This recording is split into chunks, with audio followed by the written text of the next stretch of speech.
Atheism tells you, at least Richard tells us in his book, that since human life has been cobbled together by unguided evolution, it's unlikely that our view of the world is accurate. Quite so.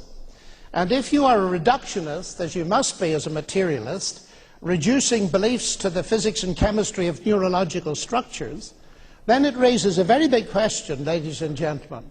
If in the end my beliefs, my theories, my scientific theories, are the results ultimately of the motions of atoms in my brain produced by an unguided, random, mindless process, why should I believe them? This statement is by far the most jaw-droppingly, monstrously wrong beyond all definitions. Like I have explained in my previous video about probability theory, leaving out variables and escalate large numbers and possibility. Even coming from a person who has a doctorate and a world-renowned mathematician and has published 70 peer-reviewed articles on mathematics and co-authored 2 Oxford mathematical monographs, but still preaches a designer behind our cultures and belief. It's a human factor that no one trusts their brain. Scaling from mingling your beliefs and opinions to your peers, friends and family, in hope there's an agreement with your theory or ideas, to presenting your ideas and theory to a majority with the satisfactory credentials to scrutinize it. The problem with the ridiculous statement that we can't trust our brain, even that he himself can't trust his own memory, by the fact that he has a written memo he prepared earlier for this debate.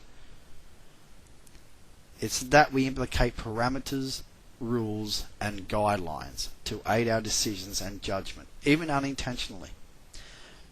People don't trust their own brain to do a basic calculation, so we invented a calculator. Foolproof for miscalculations, etc. People don't trust their memory, so we made electronic organizers to remind us of our schedules, birth dates, etc. We even make notes for ourselves because we don't trust our memory. Our brain is classed as one of the most complex organisms in the world, but yet, through human error, it shows imperfections. But as a cultural society, we also implicate rules. We still have speed limits flashing because we can't trust our sense of acceleration. We have to be reminded to drink responsibly, and nutrition information. We have also gone beyond that and installed seatbelt alarms in our cars to remind us to buckle up because we don't trust our brains to remember that. The simplistic forms of stopping us for making mistakes is guidelines.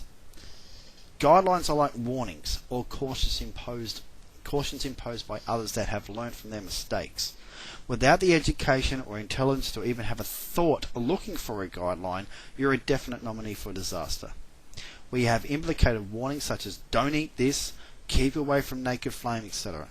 Even the guidelines probed onto us as a child and our friends warning us of the dangers, but yet people still trust their brains until the resultant factor is either a success or a disaster.